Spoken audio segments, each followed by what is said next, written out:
بسم الله الرحمن الرحيم. اهلا بكم مشاهدينا متابعينا في كل مكان.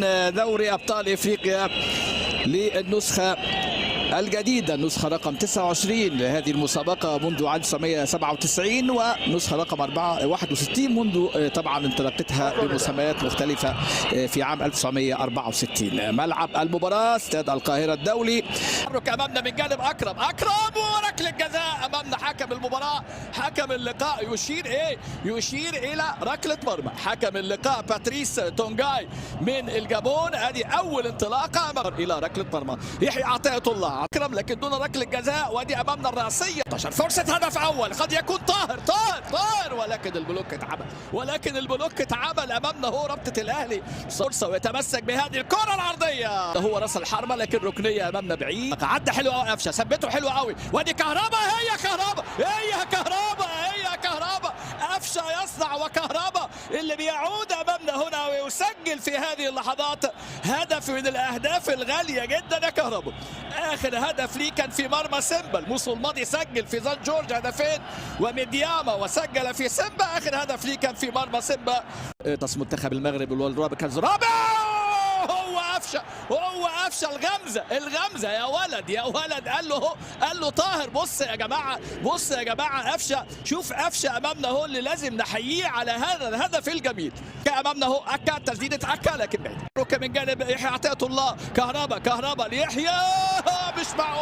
مش معقول يحيى عطية الله. حسين اللي بيسجل حسين الشحات امامنا في هذه اللقطه. هو سجل بيسرى. كهربا مره ثانيه اوعى المجزره الخلفيه لكن عليه كرات العرضيه راسيه دون رقابه امامنا. بيسجل كاسوم كوني. الشناوي زعلان لان فعلا هجمه فيها عدم تركيز، فيها غياب الرقابه الدفاعيه. الراجل ما بين ياسر ورامي. نتيجه 3-1 حتى الان. يا قفشه انطلاقه الشوارع يا راجل يحيى عطية الله انطلاقه. لكن يا كهربا حسين الشحات. وادي فرصه طاهر يحضن وتدخل على طول. الكرات العرضيه قد يكون هدف. فتح بادوار هجوميه عملها حلوه يا ولد. هو ده كهربا. هو ده لكن اللي بيصنع مين؟ خالد عبد الفتاح امامنا. الفولت تمام النهارده عند كهربا. كرة حلوه يا قفشه امامنا اهو. شوف كابتن زكريا ناصف امامنا اهو هنا في هذه الليله. كهربا الفولت تمام النهارده عند كهربا. كرة حلوه يا قفشه للخلف. التسديده المره دي الرقابه الدفاعيه. مش معقول الوقوع في هذه الاخطاء امامنا اهو. روجيه لاعب اللي بيحاولوا عرضيه المره دي يطمعوا فرصه يضيع. حلوه قوي يا ولد الشحات. يطمع الشحات ولكن التألق من الحارس ادريس امام. مره ثانيه الشحات البينيه اللي هو الحكم اللي هيحكم اللقاء. ادي امامنا فرصه. مش معقول يا جماعه، مش معقول. كوري يضرب كرة قوية جدا. تمريرة خطيرة. ادي خالد خطأ ويضيع كوري. لا اخطاء غير مقبولة النهارده. لاعب جاي انطلاقة قوي للشحات. يا جميلة جملة حلوة الكرة دي. حلوة الكرة. تابلو الحقيقة اتعملت حلوة. طاهر للشحات عملها الكهرباء. ادي رضا تمريرة حلوة من رضا. بيرسي تاو صعب. كوكا يلعب كرة عالية لكن امامنا هو البديل اللي دخل.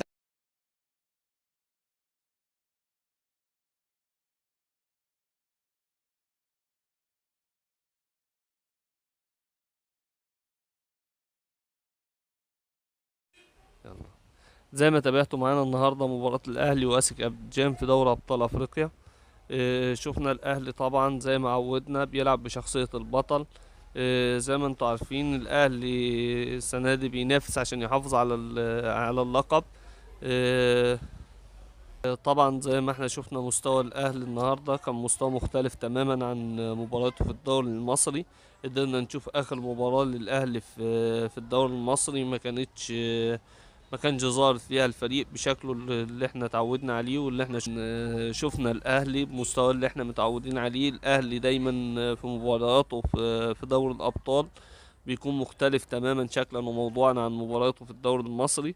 بنشوف الاهلي في المنافسات الكبيره او مع الفرق اللي هي العربيه اللي هي من خارج مصر، بنشوف اهلي مختلف زي ما شفنا الاهلي في المباريات السابقه. مثلا شفنا وتابعته معانا الاهلي مع العين الاماراتي، اخر مباراه ليه مع الانديه اللي هي من خارج مصر. شفناها قبل كده مع الاتحاد، وقبل الاتحاد مع الهلال. الاهلي بيقدم مباريات كبيره جدا مع الانديه اللي هي من خارج مصر او خارج منافسه الدوري. بنشوف مستواه في الدوري طبعا. مباريات بيكون الريتم فيها عالي جدا، في مباريات المستوى بيقل، وده طبيعي جدا في المباريات اللي هي في المنافسات المحليه لكل الانديه العالميه. الفيديو معانا النهارده هنتعرف على مباراة النادي الأهلي القادمة، سواء كانت في الدوري المحلي أو في دوري أبطال أفريقيا.